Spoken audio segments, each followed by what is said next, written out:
Welcome to Prime Debate. After a gap of almost 3 years, terror has come back to haunt Mumbai again.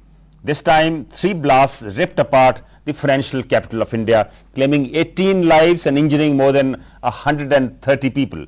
The question here is, why is Mumbai targeted again and again by the terrorists? Are our anti-terror efforts not proving enough? And is it time to reach out to the minorities? That's what we try to find out in Prime Debate.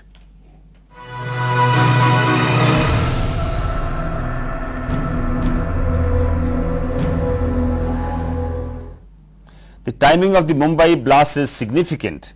They come at a time when Indo-Pak bilateral negotiations have given more reason for optimism than at any point in the last 4 years. Strained ties between India and Pakistan witnessed a thaw when Pakistan Prime Minister Yusuf Raza Gilani and his Indian counterpart Dr. Manmohan Singh watched the semi-final of the Cricket World Cup in Mohali earlier this year. Since then, the two sides have started a dialogue and have been trying to continue the re-engagement process on track. In June, the foreign secretaries of both the nations met in Islamabad. And now, Pakistan's foreign minister is scheduled to visit India on 26 July. Apart from other confidence-building measures, trade between the two nations, which has suffered a great deal in the past, topped the agenda. But before the foreign ministers could meet, the financial capital of India has been torn apart by 3 serial blasts. 18 people died and more than 100 were injured. This is not the first time Mumbai has been targeted. Right from 1993 to Wednesday's blasts, terror strikes have rocked the maximum city, killing hundreds of people. And every time the government has promised to curtail these incidents, it just seems to be paying lip service. The NIA was set up after the 26/11 attacks, but it is yet to deliver results. NSG hubs were set up in various parts of the country, but terrorists still seem to strike at will. Everybody wants terror to be reined in, but how? To discuss this issue, we have in our studios AP Pandey, former DGP Vigilance and Prisons Punjab, Mr. PC Dogra, who served in BSF in Jammu and Kashmir and is the former DGP Punjab, Syed Nuruzaman, senior journalist, the Tribune group of newspapers, and Dr. A.A. Siddiqui, former DGP Manipur and Punjab. Welcome to the discussion. Mr. Dogra, let me begin by asking you the very obvious question. Why do you think Mumbai is being targeted again and again? Is it because it is the financial capital of India, or were they terrorists looking for some crowded targets? Yes, it is the financial capital of India. It is the biggest target, and it can expose India's chinks very well, chinks in the armor, and is very crowded areas, and it gets lot of publicity also. There is no doubt this has been the target over and over. Delhi was also target. There are other places have been target in India, and this is being one of the prime places, the biggest financial market. It will attract the attention of the world. Possibly that is why in Pakistan, Karachi has been the target of a lot of attacks. Yes, Karachi has been a target of their internal side, attacks, problems, yes. Not like us. And we are facing this now. Shall we go ahead? Or no, but isn't it a little too early to say that Karachi has been the target of their attacks, of their own internal issues? I mean, are you indicating that in this particular case there is a Pakistan hand? There is a Pakistan hand, no doubt about it. I have no hang-ups about it. They are not directly involved. Establishment is not directly involved, but their LET. What is LET? That is their front. That is their force multiplier, and their front organization. But Mr. Dogra, are we not jumping the gun because there is no evidence at all of Pakistan? No evidence will. When what kind of evidence? Even 26/11, there was remote evidence of directly involving Pakistan security establishment. And I quote the Rand Corporation.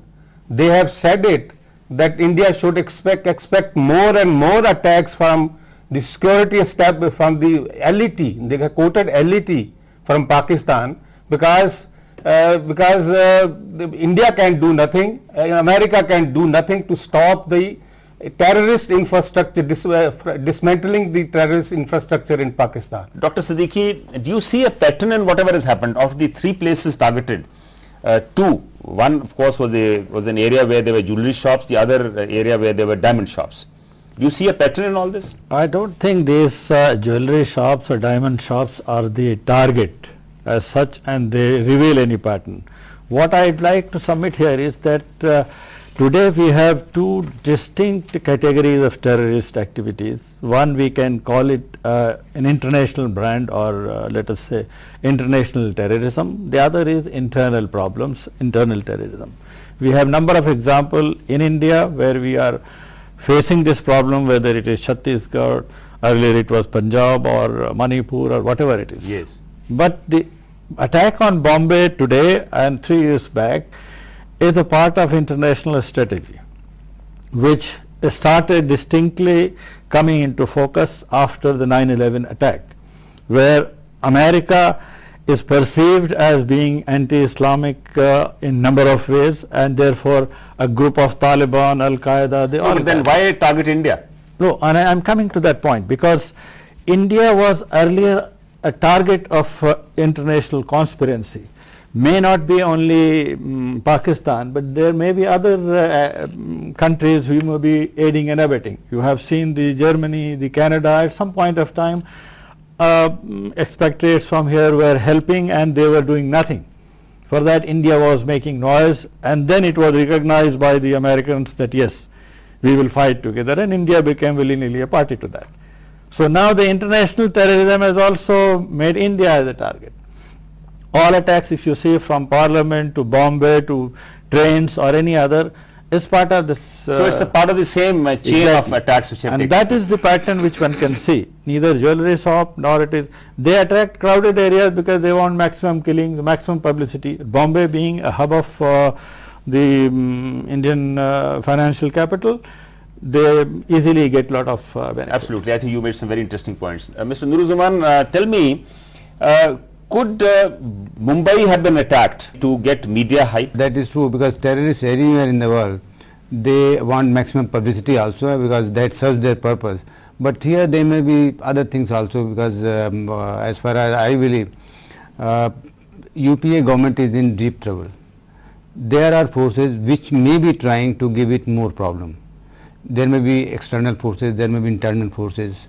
So nothing is clear, but anything can happen, because there have been cases where people suspected something else, but the reality came out to be something else. So you never know, but Pakistan factor is always there. We easily can point out Pakistan factor. But so far as reality is concerned, nobody knows anything. And we have NIA, we have intelligence people, they did not know anything. And this does give a lot of publicity to the terrorists, because if 50 people were killed in, let's say, Chhattisgarh or any other area, I don't think it would have got this kind of media attention. That is true, because Mumbai is being is our financial capital. So if something happens in financial capital, it affects the entire economy of the country. So naturally, they will get lot of publicity, and they have got it. Right, Mr. Pandey, do you think whatever has happened could be the result of the ongoing tension between the United States and Pakistan? If you read in the newspapers, the ISI chief has rushed to the United States to clarify certain issues. You know, Pakistani army, including ISI, it is a rogue army, and it is beyond control of even civil administration, or you say political establishment in Pakistan. They decide their own course of action, their own interests they watch, and whatever is happening in India where Pakistan's name comes, it is all attributed to Pakistani army and ISI, and rightly so. So it cannot be ruled out. There might be. So you tend to agree with Mr. Dogra that Pakistan hand cannot be ruled out in whatever it cannot be. It cannot be. And also I would like to add, recently, rather day before, they submitted some list of wanted terrorists in which Dawood was on number 1. And you know, Dawood is being controlled by ISI and Pak army, and Dawood has strong hold in Mumbai. He can get done anything, anytime, anywhere. Well, that is what the situation was a couple of years ago. I'm not sure if the same situation yeah, continues you are right. today, because Pakistan army is under a lot of pressure from the United States now. Even if they have weakened, I say, Dawood group and others, but still they have potential to strike at soft targets, and this is, it can't be ruled out. Rest, of course, Absolutely, investigation can't be ruled out. Dr. Siddiqui, do you think these attacks could be to scuttle the ongoing peace talks? That is between definitely, India and any Pakistan? time and every time whenever there is a possibility of a solution coming closer, these elements, vested interest, whether they are terrorist or even some political insinuations, they come in such a manner that the talks should be scuttled. But I would like to add another point which has been indicated for quite some time, ever since Osama bin Laden was caught and executed. There has been pressure on these elements to strike wherever they could. And probably this is also one of the manifestations of the frustration that their leader has been killed.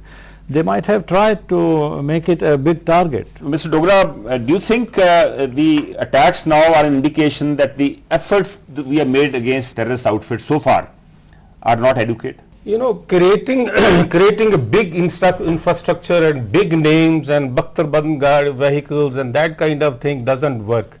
What works is the will of the nation. Well, there is no will of the nation to fight it back. It will not work. There is a need for human intelligence.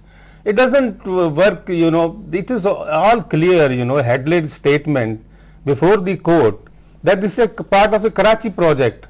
This Indian Mujahideen are part of the Karachi project, and they have Indian fugitives, jihadi fugitives who are absconding. They are being used by LET, and it is a fact. Let us not, you know, let us not forget it. Let us not gloss over it, which is a fact of life.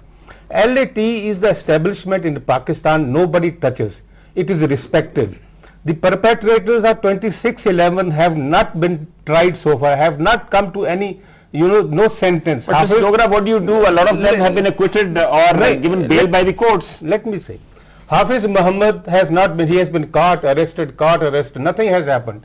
The point is this, what have we done so far against 2006 this train attacks? Have we arrested anybody? We have not arrested except Akshardham and Parliament attack and Kasab, by the way he was caught. We have not done anything by way of punishing the perpetrators. But you made a very interesting point that the will is lacking to deal with terror. Nuruzman, before you go into the break, what is your opinion? Does this country, we've taken a number of anti-terrorist steps, but as Mr. Dogra says, the will to take strong action against the terrorists is lacking. That is true actually, because on every front we are proving to be failure. See, on the front of intelligence gathering, we don't know what is going behind, and so something happens, then we become wiser. See, take the case of US. US had the biggest attack. After that, there is nothing of that kind has happened. Why? Because they are so strict. They take action. We keep only blaming this force, that force, but what are we doing actually?